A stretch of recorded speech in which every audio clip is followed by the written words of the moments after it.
नमस्कार दोस्तों, स्वागत है आपका इस चैनल MCQ बैंक में। इस वीडियो में हम पिछले वर्षों के 50 सबसे महत्वपूर्ण प्रश्नों को हल करेंगे जो अलग अलग परीक्षाओं में पूछे गए हैं और सभी टीचर एग्जाम्स के लिए बेहद महत्वपूर्ण है। और आप मेरे साथ इन प्रश्नों का आंसर देते चलो और अंत में चेक करो कि आपने कितने प्रश्नों का जवाब सही किया। तो बिना समय गंवाए चलिए शुरू करते हैं। पहला सवाल। क्वेश्चन पहला, संवेग व्यक्ति की उत्तेजित दशा है। यह कथन निम्नांकित में से किसका है? ऑप्शन ए पियाजे, option B Woodworth, option C Valentine, option D Ross. और इसका सही जवाब है ऑप्शन बी वुडवर्थ। वुडवर्थ के अनुसार संवेग व्यक्ति की एक उत्तेजित अवस्था होती है जिसमें उसकी भावनाएं और व्यवहार प्रभावित होते हैं। चलिए बढ़ते हैं अगले सवाल की तरफ। क्वेश्चन दूसरा, किस अधिगम मनोवैज्ञानिक ने बालक के अधिगम विकास में पुरस्कार को महत्व नहीं दिया है? Option A Thorndike, option B Pavlov, option C Skinner, option D Guthrie. और इसका सही जवाब है ऑप्शन डी गुथरी। गुथरी का मानना था कि सीखना मुख्य रूप से उद्दीपन और प्रतिक्रिया के संबंध से होता है। उन्होंने पुरस्कार को सीखने का आवश्यक तत्व नहीं माना। चलिए बढ़ते हैं अगले सवाल की तरफ। क्वेश्चन तीसरा, स्वकेंद्रित अवस्था बच्चों में किस आयु के दौरान होती है? ऑप्शन ए जन्म से 2 वर्ष तक, ऑप्शन बी 3 से 6 वर्ष तक, ऑप्शन सी 7 वर्ष से किशोरावस्था तक, ऑप्शन डी किशोरावस्था।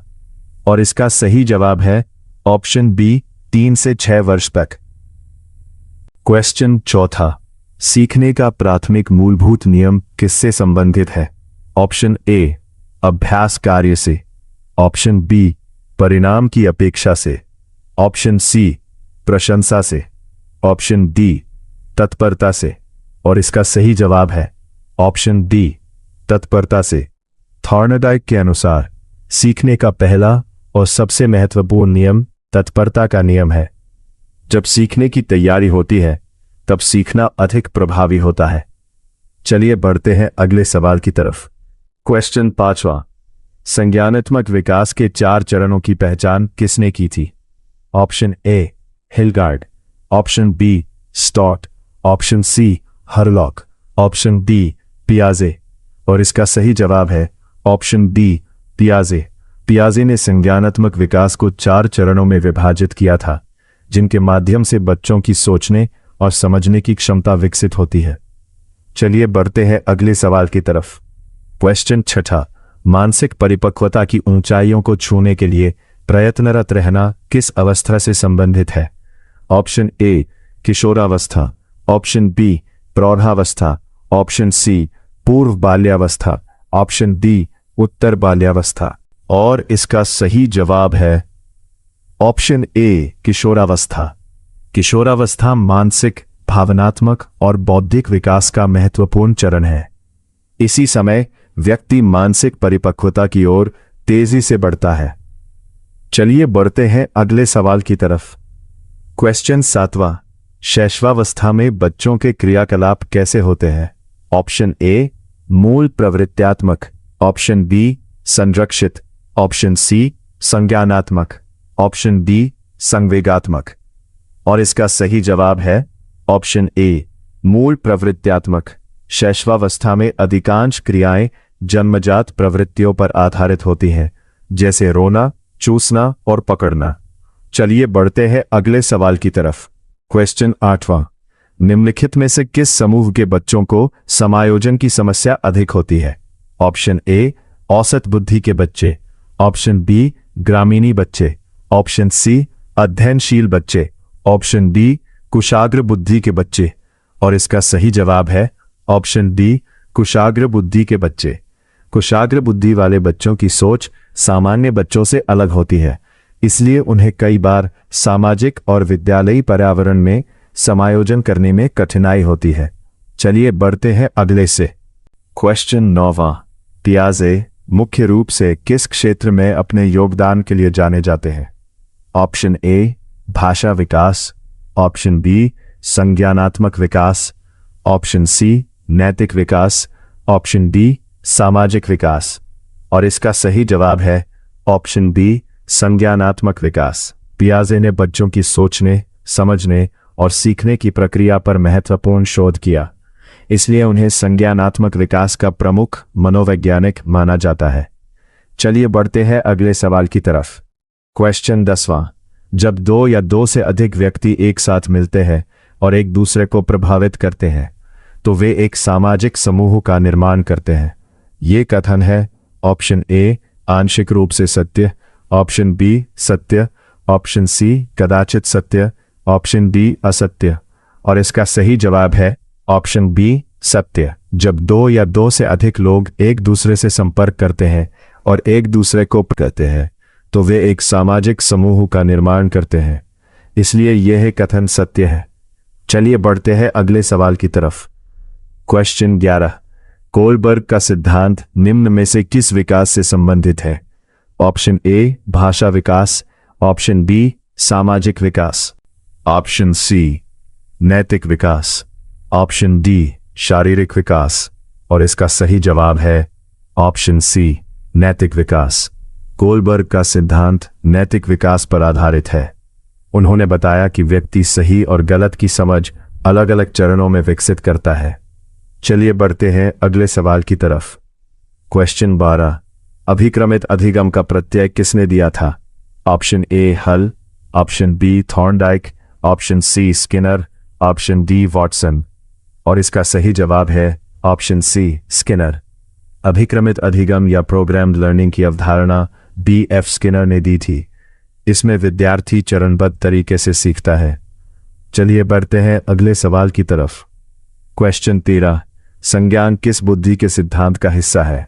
ऑप्शन ए प्रतिदर्श सिद्धांत, ऑप्शन बी समूह कारक सिद्धांत, ऑप्शन सी गिलफोर्ड का सिद्धांत, ऑप्शन डी फ्लूइड तथा क्रिस्टलाइज्ड सिद्धांत। और इसका सही जवाब है ऑप्शन सी गिलफोर्ड का सिद्धांत। गिलफोर्ड के बुद्धि सिद्धांत में संज्ञान, स्मृति और चिंतन जैसे कई मानसिक घटकों को शामिल किया गया है। चलिए बढ़ते हैं क्वेश्चन 14।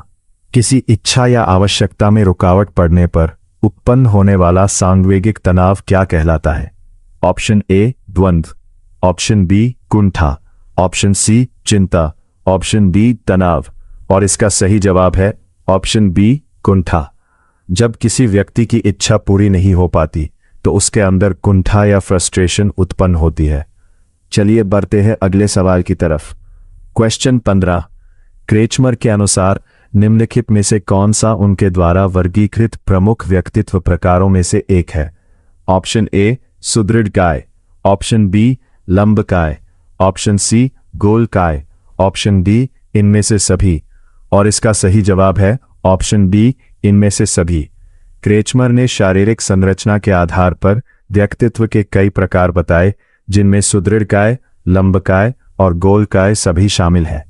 चलिए बढ़ते हैं अगले सवाल की तरफ। क्वेश्चन 16। निम्नलिखित में से कौन सा एक उत्तम परीक्षण की विशेषता नहीं है? ऑप्शन ए वैधता, ऑप्शन बी विश्वसनीयता, ऑप्शन सी वस्तुनिष्ठता, ऑप्शन डी अभिक्षमता। और इसका सही जवाब है ऑप्शन डी अभिक्षमता। एक अच्छे परीक्षण की मुख्य विशेषताएं वैधता, विश्वसनीयता और वस्तुनिष्ठता होती हैं। अभिक्षमता परीक्षण का गुण नहीं बल्कि मापी जाने वाली क्षमता है। चलिए बढ़ते हैं अगले सवाल की तरफ। क्वेश्चन 17। एल्बर्ट बंडूरा निम्न में से किस सिद्धांत से संबंधित है? ऑप्शन ए सामाजिक अधिगम सिद्धांत, ऑप्शन बी व्यवहारवादी सिद्धांत, ऑप्शन सी संज्ञानात्मक विकास सिद्धांत, ऑप्शन बी मनोसामाजिक विकास सिद्धांत। और इसका सही जवाब है ऑप्शन ए सामाजिक अधिगम सिद्धांत। बंडूरा ने सामाजिक अधिगम सिद्धांत दिया। उनके अनुसार बच्चे दूसरों को देखकर और उनका अनुकरण करके सीखते हैं। चलिए बढ़ते हैं अगले सवाल की तरफ। क्वेश्चन 18। मानसिक आयु का प्रत्यय किसने दिया था? Option A Binet Simon, option B Stern, option C Terman, option D Cyril Burt. और इसका सही जवाब है ऑप्शन ए बिने साइमन। बिने और साइमन ने मानसिक आयु की अवधारणा प्रस्तुत की, जिसका उपयोग बुद्धि परीक्षणों में किया जाता है। चलिए बढ़ते हैं अगले सवाल की तरफ। क्वेश्चन 20, सूझ द्वारा सीखने के सिद्धांत का प्रतिपादन किसने किया? Option A Thorndike, option B Kohler, option C Pavlov, option D Woodworth. और इसका सही जवाब है ऑप्शन बी कोहलर। कोहलर ने बताया कि कई बार व्यक्ति अचानक समाधान समझ लेता है। इसे सूझ द्वारा अधिगम या इनसाइट लर्निंग कहा जाता है। चलिए बढ़ते हैं अगले सवाल की तरफ। क्वेश्चन 20, कार्य को आरंभ करने, जारी रखने और नियंत्रित करने की प्रक्रिया क्या कहलाती है? ऑप्शन ए प्रेरणा, ऑप्शन बी संवेदना, ऑप्शन सी सीखना, ऑप्शन डी प्रत्यक्षीकरण। और इसका सही जवाब है ऑप्शन ए प्रेरणा। प्रेरणा वो शक्ति है जो व्यक्ति को किसी कार्य को शुरू करने, लगातार करने और पूरा करने के लिए प्रेरित करती है। चलिए बढ़ते हैं अगले सवाल की तरफ। क्वेश्चन 21, अधिगम वक्र में पठार बनने का मुख्य कारण क्या होता है? ऑप्शन ए परिपक्वता, ऑप्शन बी अभिप्रेरणा, ऑप्शन सी थकान, ऑप्शन डी अभिरुचि। और इसका सही जवाब है ऑप्शन सी थकान। लगातार सीखने के कारण जब थकान होने लगती है तो कुछ समय के लिए सीखने की गति रुक जाती है। इसे अधिगम वक्र में पठार या प्लेपो कहते हैं। चलिए बढ़ते हैं अगले सवाल की तरफ। क्वेश्चन 22, दर्पण चित्र परीक्षण का उपयोग किसे मापने के लिए किया जाता है? ऑप्शन ए अधिगम, ऑप्शन बी व्यक्तित्व, ऑप्शन सी बुद्धि, ऑप्शन डी नैतिकता। और इसका सही जवाब है ऑप्शन ए अधिगम। दर्पण चित्र परीक्षण का उपयोग यह जानने के लिए किया जाता है कि व्यक्ति अभ्यास के माध्यम से कितना सीख रहा है। चलिए बढ़ते हैं अगले सवाल की तरफ। क्वेश्चन 23, थॉर्नडाइक के उद्दीपन प्रतिक्रिया सिद्धांत की सीखने की प्रक्रिया में कौन सी चीज महत्वपूर्ण नहीं है? ऑप्शन ए अभिप्रेरक, ऑप्शन बी उद्दीपक, ऑप्शन सी क्रियात्मक व्यवहार, ऑप्शन डी अंतर्नोद। और इसका सही जवाब है ऑप्शन सी क्रियात्मक व्यवहार। क्रियात्मक व्यवहार ऑपरेंट कंडीशनिंग से जुड़ा है, जो स्किनर का सिद्धांत है। यह थॉर्नडाइक के एसआर सिद्धांत का भाग नहीं है।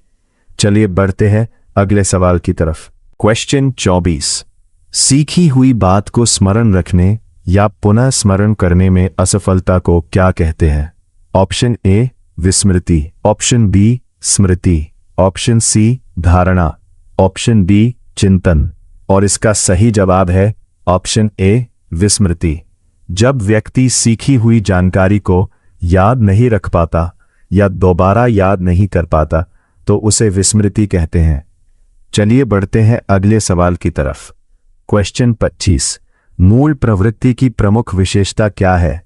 ऑप्शन ए केवल मनुष्यों में पाई जाती है, ऑप्शन बी केवल बिल्लियों और चूहों में पाई जाती है, ऑप्शन सी सभी प्राणियों में जन्मजात और प्राकृतिक होती है, ऑप्शन डी केवल कलाकारों में पाई जाती है। और इसका सही जवाब है ऑप्शन सी सभी प्राणियों में जन्मजात और प्राकृतिक होती है। मूल प्रवृत्तियां जन्म से ही मौजूद होती हैं और लगभग सभी जीवों में स्वाभाविक रूप से पाई जाती हैं। चलिए बढ़ते हैं अगले सवाल की तरफ। क्वेश्चन 26, बच्चों के सामाजिक विकास में निम्नलिखित में से किसका विशेष महत्व है? ऑप्शन ए खेल, ऑप्शन बी बाल साहित्य, ऑप्शन सी दिनचर्या। ऑप्शन ए खेल। खेल के माध्यम से बच्चे सहयोग, अनुशासन, नेतृत्व और सामाजिक व्यवहार सीखते हैं, इसलिए खेल सामाजिक विकास का महत्वपूर्ण साधन है। चलिए बढ़ते हैं अगले सवाल की तरफ। क्वेश्चन 27, असंगठित घर से आने वाला बच्चा सबसे अधिक कठिनाई किसमें अनुभव करेगा? ऑप्शन ए सुनियोजित पाठों में, ऑप्शन बी स्वतंत्र अध्ययन में, ऑप्शन सी नियोजित निर्देश में, ऑप्शन डी अभ्यास पुस्तिकाओं में। और इसका सही जवाब है ऑप्शन ए सुनियोजित पाठों में। असंगठित वातावरण में रहने वाले बच्चों को अनुशासन और नियमित व्यवस्था के अनुसार ढलने में अधिक कठिनाई होती है। चलिए बढ़ते हैं अगले सवाल की तरफ। क्वेश्चन 28, टीईटी का उद्देश्य निम्न में से किसका मापन करना है? ऑप्शन ए बुद्धि, ऑप्शन बी अभिक्षमता, ऑप्शन सी अभिवृत्ति, ऑप्शन डी मूल्य। और इसका सही जवाब है ऑप्शन बी अभिक्षमता। टीईटी का उद्देश्य यह जानना होता है कि कोई अभ्यर्थी शिक्षक बनने के लिए आवश्यक योग्यता और क्षमता रखता है या नहीं। चलिए बढ़ते हैं अगले सवाल की तरफ। क्वेश्चन 29, संघनन का ऑप्शन ए अधिगम, ऑप्शन बी स्मृति, ऑप्शन सी अभिप्रेरणा, ऑप्शन डी सृजनात्मकता। और इसका सही जवाब है ऑप्शन बी स्मृति। संघनन सिद्धांत बताता है कि सीखी हुई जानकारी मस्तिष्क में कैसे स्थायी रूप से सुरक्षित रहती है। चलिए बढ़ते हैं अगले सवाल की तरफ। क्वेश्चन 30, शिक्षा मनोविज्ञान की सबसे अधिक व्यक्तिनिष्ठ विधि कौन सी है? ऑप्शन ए अंतर्दर्शन, ऑप्शन बी बहिर्दर्शन, ऑप्शन सी अवलोकन, ऑप्शन डी प्रयोग। और इसका सही जवाब है ऑप्शन ए अंतर्दर्शन। अंतर्दर्शन में व्यक्ति स्वयं अपने विचारों और अनुभवों का विश्लेषण करता है, इसलिए इसे सबसे अधिक व्यक्तिनिष्ठ विधि माना जाता है। चलिए बढ़ते हैं अगले सवाल की तरफ। क्वेश्चन 31, निम्न में से कौन सा शब्द गणित संबंधी अधिगम अक्षमता को परिभाषित करता है? Option A dyslexia, option B dyscalculia, option C dystopia, option D उपरोक्त में से कोई नहीं। और इसका सही जवाब है ऑप्शन बी डिस्कैल्कुलिया। डिस्कैल्कुलिया एक ऐसी अधिगम अक्षमता है जिसमें बच्चे को गणित के सवाल हल करने और संख्याओं को समझने में कठिनाई होती है। चलिए बढ़ते हैं अगले सवाल की तरफ। क्वेश्चन 32, एक सफल समावेशी कक्षा के लिए किसकी आवश्यकता होती है? ऑप्शन ए माता पिता की भागीदारी का ना होना, ऑप्शन बी अलगाव, ऑप्शन सी क्षमता निर्माण का अभाव, ऑप्शन डी संवेदनशीलता। और इसका सही जवाब है ऑप्शन डी संवेदनशीलता। समावेशी शिक्षा में सभी बच्चों को समान अवसर देने के लिए शिक्षकों और विद्यार्थियों में संवेदनशीलता होना बहुत आवश्यक है। चलिए बढ़ते हैं अगले सवाल की तरफ। क्वेश्चन 33, पियाजे के सिद्धांत में पूर्व संक्रियात्मक अवस्था की आयु क्या है? ऑप्शन ए जन्म से 2 वर्ष, ऑप्शन बी 2 से 7 वर्ष, ऑप्शन सी 4 से 8 वर्ष, ऑप्शन डी 5 से 8 वर्ष। और इसका सही जवाब है ऑप्शन बी 2 से 7 वर्ष। पियाजे के अनुसार 2 से 7 वर्ष की आयु पूर्व संक्रियात्मक अवस्था होती है। इस समय बच्चे की भाषा और कल्पना शक्ति तेजी से विकसित होती है। क्वेश्चन 34, निम्न में से कौन सी बाल्यावस्था की विशेषता नहीं है? ऑप्शन ए जिज्ञासा की कमी, ऑप्शन बी वृद्धि में स्थिरता, ऑप्शन सी सामूहिकता की प्रबलता, ऑप्शन डी समूह एवं खेलों में सहभागिता। और इसका सही जवाब है ऑप्शन ए जिज्ञासा की कमी। बाल्यावस्था की सबसे बड़ी विशेषता जिज्ञासा होती है, इसलिए जिज्ञासा की कमी इस अवस्था की विशेषता नहीं है। चलिए बढ़ते हैं अगले सवाल की तरफ। क्वेश्चन 35, निम्न में से कौन सा सृजनात्मक प्रक्रिया से संबंधित नहीं है? ऑप्शन ए अभिप्रेरणा, ऑप्शन बी आयोजन, ऑप्शन सी उद्भवन, ऑप्शन डी प्रबोधन। और इसका सही जवाब है ऑप्शन ए अभिप्रेरणा। सृजनात्मक प्रक्रिया के मुख्य चरण तैयारी, उद्भवन, प्रबोधन और सत्यापन माने जाते हैं। अभिप्रेरणा इन चरणों का भाग नहीं है। चलिए पढ़ते हैं अगले सवाल की तरफ। क्वेश्चन 36, निम्न में से कौन सा वृद्धि और विकास का प्रथम चरण है? ऑप्शन ए सामाजिक विकास, ऑप्शन बी नैतिक विकास, ऑप्शन सी शारीरिक विकास, ऑप्शन डी मानसिक विकास। और इसका सही जवाब है ऑप्शन सी। बच्चे के विकास की शुरुआत शारीरिक विकास से होती है, इसके बाद मानसिक, सामाजिक और नैतिक विकास आगे बढ़ते हैं। चलिए बढ़ते हैं अगले सवाल की तरफ। क्वेश्चन 37, परिवार किस प्रकार की शिक्षा का एक साधन है? ऑप्शन ए अनौपचारिक शिक्षा, ऑप्शन बी औपचारिक शिक्षा, ऑप्शन सी गैर औपचारिक शिक्षा, ऑप्शन डी दूरस्थ शिक्षा। और इसका सही जवाब है ऑप्शन ए अनौपचारिक शिक्षा। परिवार बच्चे की पहली पाठशाला है, यहीं से उसे व्यवहार, भाषा, और संस्कार जैसी अनौपचारिक शिक्षा मिलती है। चलिए बढ़ते हैं अगले सवाल की तरफ। क्वेश्चन 38, किंडरगार्टन पद्धति का प्रतिपादन किसने किया? Option A Montessori, option B Cook, option C Froebel, option D Dalton. और इसका सही जवाब है ऑप्शन सी फ्रोबेल। फ्रोबेल को किंडरगार्टन पद्धति का जनक माना जाता है। उन्होंने खेल के माध्यम से शिक्षा देने पर विशेष बल दिया। चलिए बढ़ते हैं अगले सवाल की तरफ। क्वेश्चन 39, डिसलेक्सिया किससे संबंधित है? ऑप्शन ए गणितीय कौशल संबंधी समस्या, ऑप्शन बी लेखन संबंधी समस्या, ऑप्शन सी। और इसका सही जवाब है ऑप्शन सी, पढ़ने संबंधी समस्या। डिसलेक्सिया एक अधिगम अक्षमता है जिसमें बच्चे को पढ़ने और शब्दों को सही ढंग से पहचानने में कठिनाई होती है। चलिए बढ़ते हैं अगले सवाल की तरफ। क्वेश्चन 40, कक्षा में जो विद्यार्थी बार बार प्रश्न पूछते हैं उन्हें क्या करना चाहिए? ऑप्शन ए कक्षा के बाद शिक्षक से मिलने की सलाह देनी चाहिए, ऑप्शन बी कक्षा चर्चा में भाग लेने के लिए प्रोत्साहित करना चाहिए, ऑप्शन सी लगातार प्रश्न पूछने के लिए प्रोत्साहित करना चाहिए, ऑप्शन डी स्वयं उत्तर खोजने के लिए प्रोत्साहित करना चाहिए। और इसका सही जवाब है ऑप्शन सी, लगातार प्रश्न पूछने के लिए प्रोत्साहित करना चाहिए। जो विद्यार्थी प्रश्न पूछते हैं वे सीखने के प्रति अधिक उत्सुक होते हैं, इसलिए उन्हें प्रश्न पूछने के लिए हमेशा प्रोत्साहित करना चाहिए। चलिए बढ़ते हैं अगले सवाल की तरफ। क्वेश्चन 41, निम्न में से कौन सी शिक्षण विधि लोकतांत्रिक नहीं है? ऑप्शन ए व्याख्यान विधि, ऑप्शन बी समूह चर्चा, ऑप्शन सी प्रोजेक्ट विधि, ऑप्शन डी सहभागी विधि। ऑप्शन ए व्याख्यान विधि। व्याख्यान विधि में शिक्षक अधिक बोलता है और विद्यार्थियों की भागीदारी कम होती है, इसलिए इसे लोकतांत्रिक शिक्षण विधि नहीं माना जाता। चलिए बढ़ते हैं अगले सवाल की तरफ।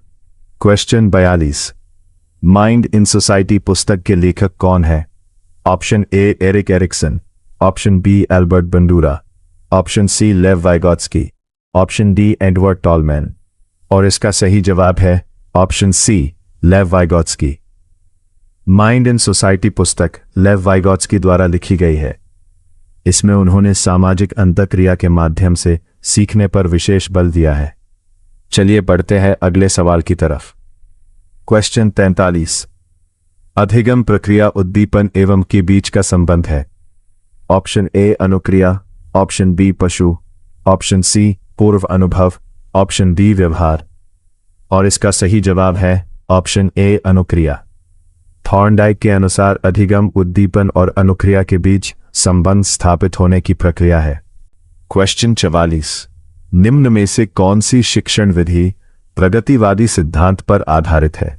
ऑप्शन ए प्रश्नोत्तर विधि, ऑप्शन बी निगमन विधि, ऑप्शन सी आगमन विधि, ऑप्शन डी समस्या समाधान विधि। और इसका सही जवाब है ऑप्शन डी समस्या समाधान विधि। प्रगतिवादी शिक्षा में विद्यार्थियों को स्वयं सोचकर समस्या का समाधान करने के लिए प्रेरित किया जाता है, इसीलिए समस्या समाधान विधि सबसे उपयुक्त मानी जाती है। चलिए बढ़ते हैं अगले सवाल की तरफ।